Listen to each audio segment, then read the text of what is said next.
Your online healthy hair strategist. You can feel free to check me out at DeWannaWithIt.com.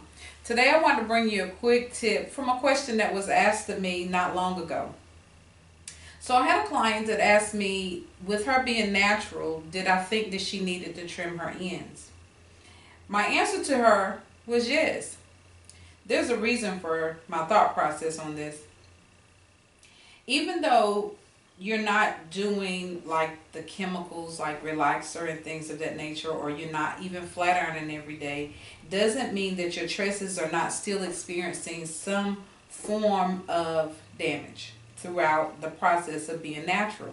So what happens is, what I've seen over time is that customers who continue to either get like twists, the double strand twists, or they get like micro braids or cornrows, those protective styles that you get in or leave in for quite some time, your ends still go through a whole lot by being braided or by being twisted. Like, say for instance, as I'm twisting this mannequin here, one of the areas that I also give a lot of attention to in my twist styles is making sure that those ends are sealed. So I'm actually putting more pressure on the ends to make sure those are sealed.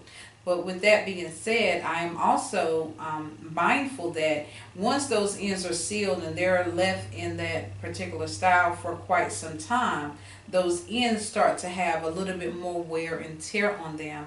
Not extremely, but mainly because whenever you're wearing the twist out style, say some people like to take and untwist and unravel the twist after a certain amount of time, say you've had the twist in for about a week, you might want to, on that fourth or fifth day, to unravel them and just let them go with that natural crinkle pattern that you end up with after the twist out, which is perfectly fine. The problem comes in whenever you take that twist out and you want your hair to be to have a more fuller look, or you want it to be a little bit more fuller in certain areas. So instead of just taking the twist out and just leaving the curl pattern that it already has in your hair, a lot of young ladies that I have seen, they take that twist out and they're not satisfied with just that curl pattern, so they take and they pull the hair extremely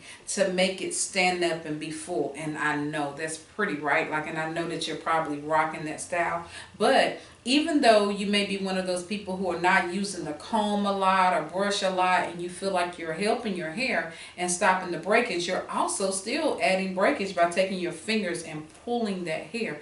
Because now what's happening is that hair has been left in this dry state so long like this. When you're pulling it, you're actually snapping the ends of the hair. So you have to be extremely careful. And that is one of the reasons why after you get a twist out, or after you've worn it, like say for instance, if you're doing a twist out every 2 weeks for months, at some point, at least around 6 to 8 weeks, you want to check your ends. It doesn't necessarily mean that you need to trim them at 6 to 8 weeks, but you do want to make sure that you take the time to look at those ends and see if the ends of that hair shaft is splitting. Because if you are, then you're going against what you're working towards. You're working towards the hair growing out in length, but you're also causing it to shorten on its own by you pulling it all the time, or by you never checking those ends to make sure that they are not splitting. That's a quick tip that I thought would help you in your natural styles. If you're relaxed, you already know, most people already know that you want to get your trims done because of the different types of things that you do to the hair. You want to always make sure that hair is healthy, and part of the hair being healthy is making sure that those ends are not splitting. I always say it like this, and I'll leave you with this thought. Sometimes when I'm having a client come in and we're getting ready to do a trim service, sometimes they're a little skittish about getting trimmed. I understand that. Most definitely understood. The reason why that most people are skittish about a trim is because sometimes when they sit in the chair for a trim, they end up getting more than what they thought necessary as a trim. I understand that. So, but here's the thing. If you don't get the trim, see this hair right now? If her hair starts splitting on her ends, it's no longer going to go out that way because there's nothing left but air out here, right? So that split is going to travel up the hair shaft, causing you to no longer just have to have a trim, but it could cause you to have a serious cut. So if you stay on point with it, that whenever you come out of, whether you're natural, whether you're relaxed, whenever you come out, you just stop and say take your hair, comb it out like so. Look at those ends and see if you can look and see where ends are splitting. That will give you a clear indication to whether or not you need a big cut, or you just need like a ½ inch or 1/4 inch, or even less than that, and maybe a little bit more than that. You may need an inch, who knows. But you can see where those splits start. That gives you a little bit more control as well. So when you're sitting in the chair, instead of sitting there in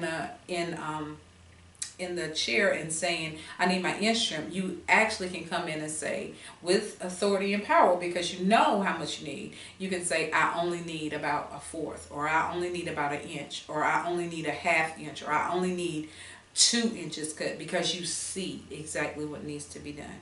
Hope this tip helps you, whether you're natural or whether you're relaxed.